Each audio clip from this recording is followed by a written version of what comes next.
Juice WRLD was like a big Census Fail fan. He actually said in the Vanity Fair article that if he could collab with anyone, it would have been me. That would have been one that I wish could have happened.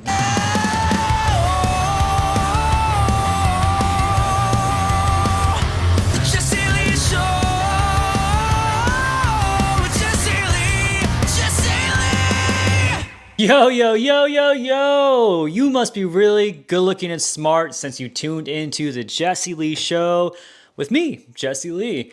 Excited to have you. This week we have Buddy Neilsen from the band Census Fail. One of my favorite bands ever since I was, just learning how to tie my Converse All-Stars for the first time. So I was really excited to talk to him. It almost didn't even happen. I called an Uber on the way, to get there because I wanted to have a couple cocktails. I want to loosen up, have a few drinks. So I called an Uber, and I noticed, my interview's at 6:30, right? I noticed that the Uber guy's not moving. He's stuck in one spot. He's just stuck in this spot for 10 minutes. I'm like, what's going on? So I finally call him. I'm like, hey, man, where you at? And he's very grumpy. It's my fault, apparently. He's like, I'm on my way. I'm like, okay, well, it looks like, are you stuck in traffic and everything? He's like, I'm on my way. I'm like, it looks like you're not. It looks like you're not moving at all. So it looks like you're not on your way. And again, just brushes me off, says, I'm on my way, hangs up with the phone. I'm like, this son of a bitch. He finally arrives very late, and this guy has a piping hot bag of McDonald's sitting shotgun in the car. Right there in the front seat, guys. Big gulp of like soda, probably a Pepsi or something. I don't know. Just because the smell of McDonald's, it just smacks you right in the face, especially if it's been inside a warm car for 20 to 25 minutes, longer than it should be. So this guy, he took my Uber request, and then he got in line at the drive-thru. You don't do that. You don't do that. And you know what? He didn't even have the decency to offer me a French fry. But I didn't let any of that get me down. Even though I was late, I still made it to the interview, and I made it happen. So enjoy this interview with Buddy Neilsen from Census Fail. Buddy from Census Fail. What's up? My homie. You're a celebrity. Dude, I don't know about that. I'm a local internet celebrity, I guess. I don't know about local. I think you're worldwide now. True. All right, man. So what I want to do is I want to ask a spicy question right off the bat, just to divide fans, really get people angry. What is the better horror movie franchise, Friday the 13th or Nightmare on Elm Street? Oh, Friday the 13th. Dude, I'm saying, right? Absolutely. Yeah, absolutely. That's the one that I closely followed more so. Mm-hmm. It has more to do with my own, I guess, trauma. Yeah. I'm traumatized from watching that when I was like 4 or 5. So terrifying, right? I have a long history with that. Yeah. So that's always the one. I like that he would kill. I like the reason why he killed people. I felt that killing justice. Yeah. People killing teenagers who are having sex is somebody's got to do it. Yeah, somebody's got to. I also think there's something scary about like a horror villain that doesn't talk. Oh, absolutely. Because Freddy can kind of be a little cheesy. Yeah. Jason is just gonna stand there, not say anything, and then smash you. Exactly. So, dude, you look great, man. Thanks. Are you doing anything special to stay fit on tour? I've been doing jiu-jitsu for almost as long as the band. Wow. I've been training Brazilian jiu-jitsu since 2007. Holy shit! Yeah. I did not know you Yeah. So when I'm not on tour, I'm training. That's why I got these scars and broken fingers and that's so broken sick. toes and Oh man, dude, I used to do taekwondo and kickboxing a lot before I had a kid. Cool. And I've always wanted to get into the jiu-jitsu realm, man. That looks like so much fun. Yeah. So that's what I do to keep in shape. That helps. Obviously I do other things as well, but that's the main thing. Yeah. What's your diet like on the road? I really don't eat a lot. Right? I don't eat a lot, to be honest. It's not that I can't eat about 2 or 3 hours before I play, and then I try to not eat before bed. So I have to eat right after we play, and then I'll eat like lunch, which ends up being lunch, breakfast. So I really don't eat a lot. And I try to I DoorDash like whatever, like kava or whatever the healthiest thing I can find. So I try to eat like a lot of not fast food. Oh, that's dude, that's got to be the biggest killer. I don't really at the end of the night. Yeah, so I definitely. I mean, that's a huge part of just being able to stay functional at my age. Oh yeah, for sure, man. So you've been on tour for a little bit now. Yeah. Have there been any cool highlights so far? Yeah, I mean, I guess it'll probably lead into another question, but the random show we threw in South Carolina at what's it called? What's it called, like Altos or something? No, it's shoot, New Brooklyn Tavern. Yeah, that's where it was. South Oh Carolina, yeah, yeah. that place is closing down soon. Yeah, too, yeah, isn't it? yeah. So Yeah. we didn't get to play Blue Ridge. Blue Ridge was canceled, Yeah. so we lined up when we had heard Blue Ridge was canceling Saturday. I said, oh, they're probably going to cancel Sunday, so we better figure something out. So we Yeah. made some calls, and as soon as we heard that Blue Ridge was canceling Sunday, we put that one up, and Nice. it sold out. It was super fun. It was really cool, and we got a bunch of people to come. you know. Nice. And, What was your experience like with the whole Blue Ridge Rock Festival situation? I don't know. We never did it. I mean, like, was it all like? Did it feel like it was all on the up and up going into it? Like, it just felt like it was just the I don't know. was the issue. I had been watching from afar because we have lots of friends playing, and they have so many bands on that thing. Oh my god, it's So, insane. I saw the Thursday had some issues on Thursday, and then Ghost Inside got to play. So I saw them, and I was like, okay, cool. And then it was like, seemed like it was really touch and go with the weather and everything, and with remnants of the hurricane. That it just kind of seemed like it. And I know that the location is pretty much all grass, so I was like, oh, this might not be good for us. Yeah, we were the last day, so for sure. if somebody's gonna get messed with, it's definitely gonna be the last day. I guess at least you had that advantage, though, that you were the last day, so you were able to kind of plan ahead, like you said. Luckily, we were on tour. We didn't have to like route in or fly in or do something. Steve, our drummer's in the Color Morale. Oh, okay. Yeah, and they were doing like a reunion show at Blue Ridge, and all those guys drove. They were supposed to meet us there.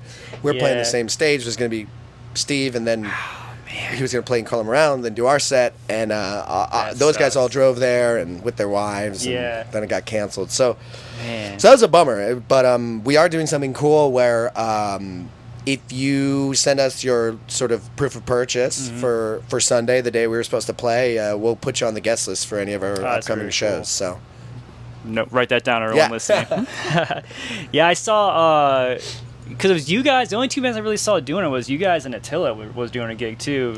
Some pop-up gig, which is funny because I found on the way here Attila's actually in town tonight. Oh wow! Which is really random. Like that you totally. Guys both, because you guys are good now, right? Or are you guys still like? I think that's old. Yeah. And everybody's moved on. Just internet beef. Yeah. From 5 years ago.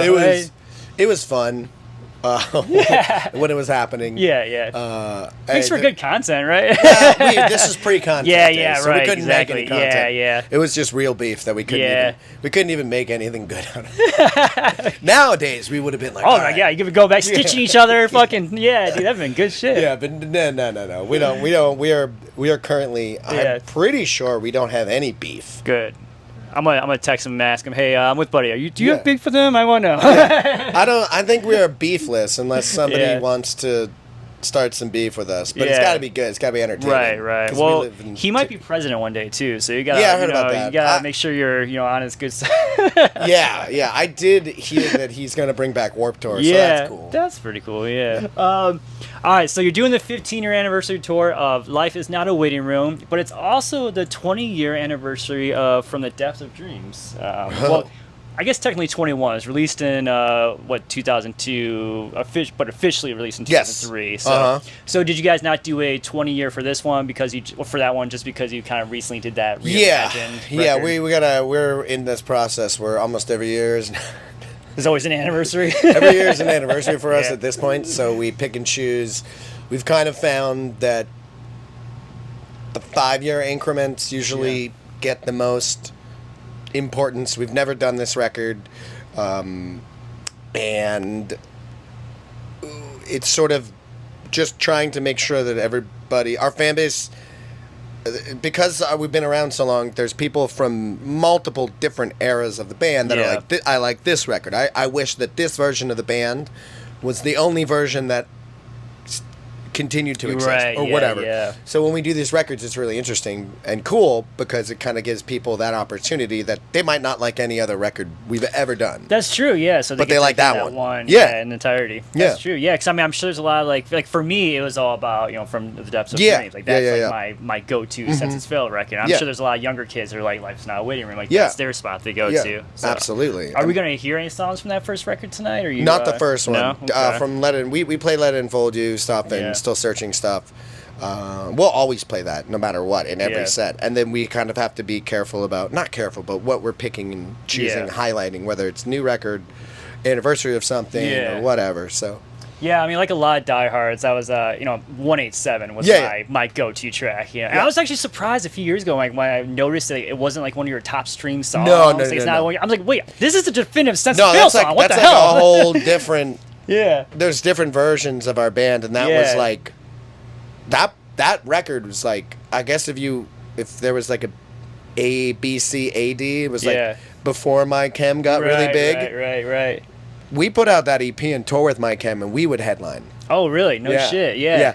Yeah. They didn't get. That's crazy. They didn't like shoot up until Yeah. even after Let It Unfold You came out. Oh, wow. Like yeah. they put out Three Cheers, right. We were touring with them. We were on one Yeah, tour with them. We yeah. actually shared a bus with them, and they had out Bullets, and Three Cheers just came out. Yeah, yeah. And we were touring with them, and then we were playing venues like this and headlining, and then we're like, you guys need to start headlining. I started pulling out. So they would headline, Yeah. and but that record is actually that record has more to do with like the original third wave of emo. Oh, yeah, Like, that's yeah. a drive-through record. It's That's so early, So yeah. there are people that really don't even know Census Fail Yeah. for that. So when we do that record, you'll even get a different group of Yeah, people, you got like which grandpas like me rolling out. or young people who are like, I like this one. Yeah, yeah. You know, so it's really interesting. Yeah, I mean, because I wore out those drive-through DVDs. I Yeah. had like two of the 1 and 2, volume Yep. 1 or 2, and like I mean, I remember that. Dude, that iconic like 187 video. I remember whatever like the segment was where you guys were doing an interview in was maybe our your first basement interview, or yeah. something like Yep, that. yeah, And like we're I all just on the remember, phone and- and I just remember watching that. I think that was so cool because like you guys were like my age, just Yep. a little bit older. Oh my god, these guys are fucking doing it. Yeah, we were You know? really It was so young. cool to me, man. And the guy's aspiring punk rocker at the Yep. time. I was like, man, like these guys are the fucking real deal. Yeah, so thank you. It's just cool to see like you said, like me, a 35, almost 36-year-old, like it feels the same way that probably a 16-year-old tonight the show's gonna feel. Yeah. When they listen to you guys play. Yeah, it's really cool. So you feel like 187? Do you feel like that doesn't really fit in with like more the modern vibe of Census Failed? No, I because do. of I the think subject matter and stuff. No, I think it does. Yeah. We just somebody asked, why doesn't this? I mean, X song get played? We have, I think we have about 120 songs. Man. Over all the records and B-sides and everything, and we have to play a lot of Let It Unfold You, a lot of Still Searching, at least one or two from Life Is Not a Waiting Room, and then maybe one from every other record, and then tonight we play 90 minutes straight, solid. So like we play more than you probably should for like this style of music, kind of. Should be probably a little less just because it's fatiguing for the audience, but see, we have to because I want to play as much as possible. But even when we play 90 minutes, there's still so many songs that we just can't do. You can't fit them all in. So that's why I really like doing these records because like no matter what, we're gonna we're gonna give an anniversary to every record we have. Yeah. So that's the chance to hear some of those songs you'll probably never get to hear because we can't do it at a festival, and like. Louder Than Life coming up, and Aftershock we're headlining our stage, so we're gonna get a little bit longer. Yeah. But 30 minutes at a festival, you can only do so much. Yeah, so much. Yeah. I remember there's some interview with like Alternative Press years ago where it's like like dude, bands at that time were singing about girls and love, and we're like, I wanna kill you. It's like it's such a different vibe. It was very different for the time. There was. Yeah, and even for now, I mean, I don't really. I think there were a couple years ago where I was like, oh, maybe we should try to change some of that, and that looking back on that, I think just being okay with whatever it was at the time that it was is just I think how people need to look back on their art or their music or whatever, you know. Speaking of alternative press, like that whole crew over there is different now. It's a whole different like lineup and stuff. I mean, but that magazine was like super pivotal in your guys' career. It was a big part of your guys' career. Like, do you guys have how do you feel about that magazine now these days? Like, how do you feel like it fits in with the alternative scene subculture? Yeah, I don't know. I mean, it's always been a youth magazine, so it's always focused on what was popular for people who were younger. And you know, I don't know where Census Fail is right now as far as being involved in like youth culture. I mean, I'm almost 40 years old, and I mean, you got kids. So. Yeah, I do. Yeah. But that's how you're involved in youth culture now. Yeah, my involvement's different, but I don't know. I think hopefully there's always something that helps direct people who are young towards other influential people who are young making music. Yeah. That's the way I always looked at the magazine. Yeah. Was like, this is what they did. It wasn't necessarily a genre thing. They would switch from whatever was popular at the time. The wave, whatever the wave of youth music was. And right now, I personally think what like people are really into youth culture wise. There are like a lot of like, I like this guy Tom the Mailman. I think Swaco's really good. Definitely. Ghostmane, obviously, he's like out with Suicide Boys now. But like that stuff, that's the stuff to me I hear. I'm like, whoa, this is cool. It's like a little abrasive, aggressive.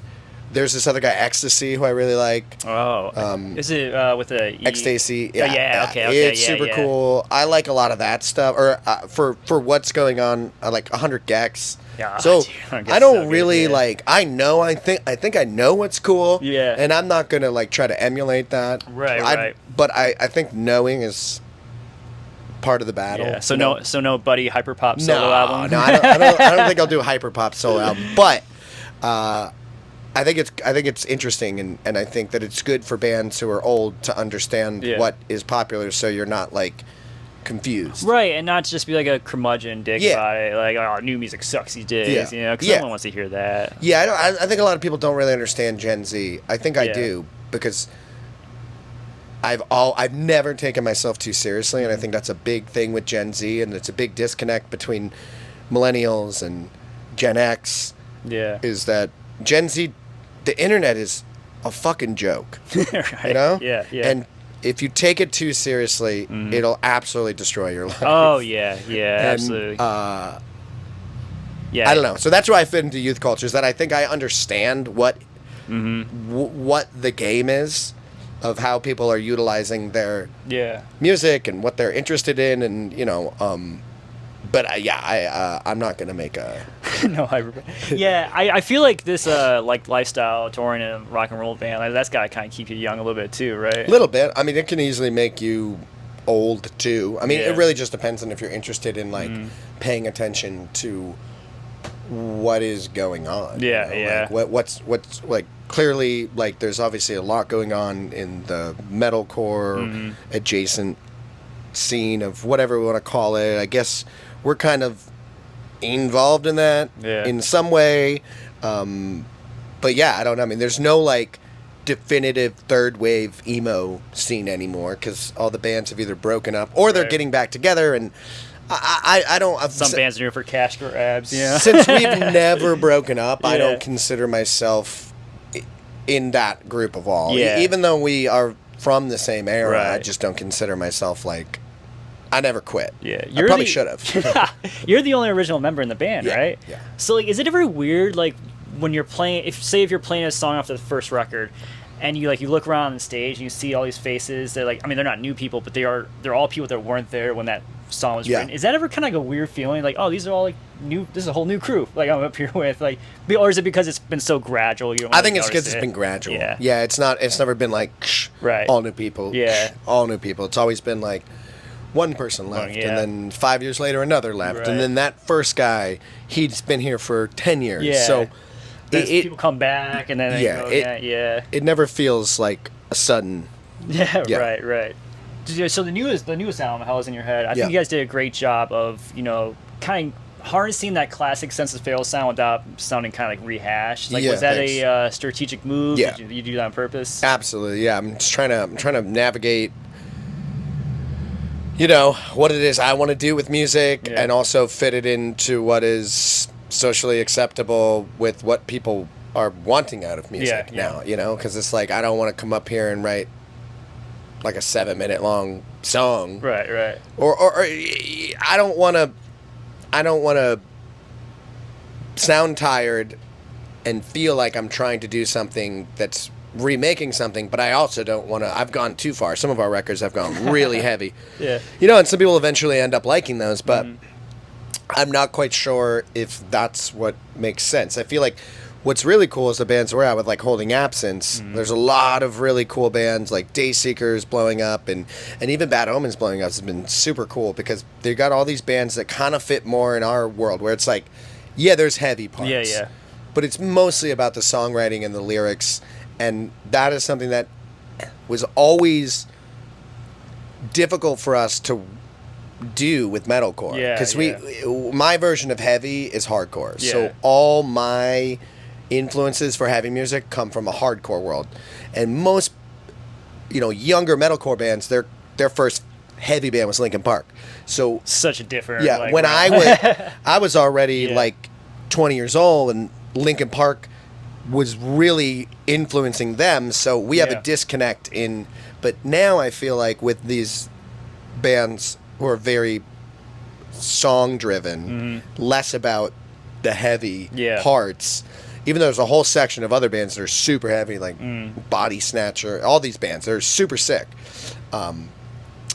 I think it gives us a road to just kind of do more of what we have been doing, and that's why I'm excited for the next record, because I feel like it finally feels like we have peers within the genre Yeah. that are doing at least something similar in the way we approach music. Yeah, it's almost like with the modern bands, it's like they're taking pop music and Yes. making it heavy, whereas Yes. you were taking heavy music and making it pop almost. Like because you were adding like catchiness to Yes. your music. You were adding like really great pop melodies to Yes. your songs that were screamo. Like Yes, those hardcore 100%. songs. Yeah. So now I understand, like, oh, cool, like with Sleep Token and all those British bands taking off and doing really well and being really cool and interesting. I think it's really it's actually a really good time for this genre of music, which I think yeah. is cool, because I've been in many different eras when Yeah. this genre is kind of just doesn't feel like it's moving forward. Yeah, You know? Yeah, because I mean, the popularity has definitely ebbed and flowed like Yeah, throughout the years. and, absolutely. I mean, obviously now we're in like a little bit of a resurgence of the whole emo era, and so yeah, it's kind of cool to.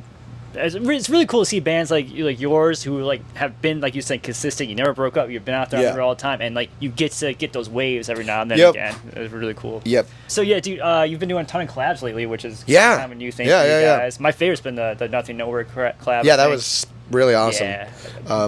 We got another one I'm working on for Magnolia Park. Oh, sick. Yeah. Yeah, I like to do them. I don't Yeah. like to do too many of them. Right. To where I also don't ask for money. Like that's that's definitely cool. not. Yeah. Not that that's wrong or anything. Yeah. I kind of want to do things that I think are interesting and with bands or artists that feel like they're doing something that I think is Yeah. super. Might not be even something I like love, because that's the thing, is I don't necessarily have to like love someone's music, and this is something I learned from getting old. Like, you don't have to love someone's music to appreciate what they're doing, Yeah. or how they're doing, Right. You know, and that's not to say I don't like Nothing. I think Nothing Nowhere is awesome. I think all the bands I work with are cool, but like I wouldn't just take money. Yeah, just to do the feature, just to get Yeah, get the quick yeah, buck. yeah, That's and totally reasonable. Well, and I feel like it makes your collabs mean a little more too, because you're not just there's not hundreds Yeah, of them. There's yeah. only a couple, and they're cool, and Yeah. I really like doing it, and it's fun, and something that I wish more people did. I got to do the Ice Nine Kills one, and vice versa, and that was Yeah. super awesome, and So, do you have any dream collabs then? Anyone that you've got on the bucket list that you hope to get with one day? yeah, we've been trying to get Lil Uzi. Yeah, dude. We've been trying to get Lil Uzi to do like a Let It Unfold You song. Hell yeah.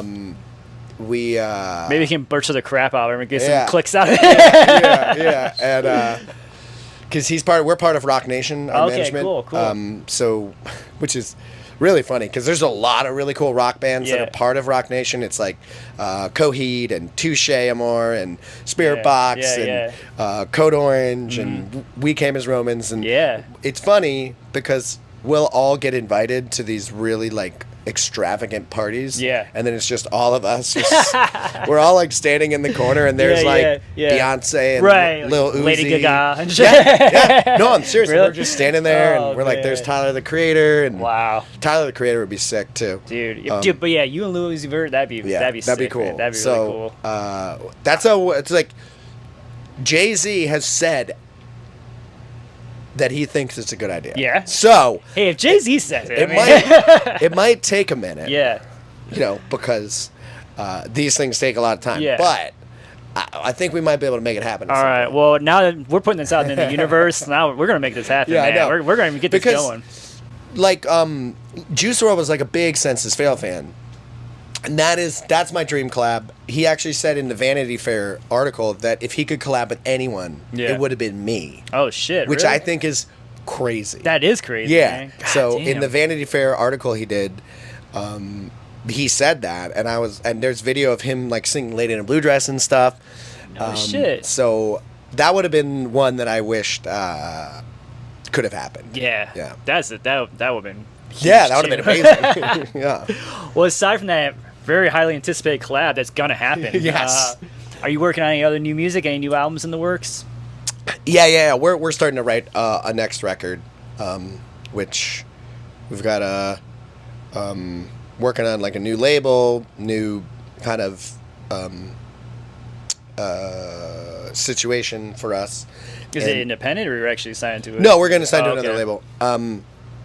It wasn't anything bad with Pure Noise. We just sometimes we were only, and we usually now only ever do one record. It used to back to our drive-through contract was 7 records. Yeah, I think a lot of drive-through bands were signed up about 7, 8 records. So once we got out of that, we were like, let's just do one. Yeah. And then we'll decide if we want to do another one. Do you still like find value in being on a label? I mean, obviously you do if you're still signing. Yeah, but I think so. For us, for what our goals are, our goals are always to find new fans. Our goals are always to like move forward. Yeah. I think if we were more trying to just never, I don't want to say, if we were just trying to make music for our fans only and not try to grow or do different things, then I don't know if we'd need a label. But our goal is constantly trying to, find new people to listen to the band and make new fans. And, I think labels help with that. Yeah. And then they also help with when you want to do something at that level, you have to work with certain people and there's certain expenditures needed. Yeah. And, it helps to pay for that. Nice. Did you say you already started working on that record? Or? We haven't started recording. Okay. We're writing. But you're writing now. We're writing, and we hope either late next year, probably late next year, nice, or early 2025 or something like that. Because we don't really have to rush things out at this point, Right on. Yeah. Yeah. Very cool. Well, I got one last fireball question for you. One to really get people riled up. Should you wear the T-shirt of the band you're going to see? Oh man, this is tough. I'm not going to, yeah. But that doesn't mean that you shouldn't. You do you, boo-boo. Yeah, because it's like I don't wear the team of the shirt, the team's shirt. Like when I go to a Yankees game, I don't wear a Yankees shirt. Right. Like I'm there, I'm a fan. Yeah. Some people, lots of people, wear the jerseys when they go to the game. It's the same. I look at it as the same thing. Yeah. They're like, this is who I'm here for. Yeah. So, I think it's cool. Yeah. I think it's fine. It's cool. Just not your vibe, right? No, it's. I won't wear it. Yeah. Because I don't know. I don't really know why. Yeah. I'm going to take off my Sense to Fail undershirt then. Sense to Fail tank top underneath. All right, buddy. Well, thanks so much for hanging out and chatting, man. Thanks for tuning into the Jesse Lee Show. Like, comment, subscribe, do all those button pushing things in the bottom wherever you're watching this at, and we'll talk soon. Take it easy now, and bye-bye.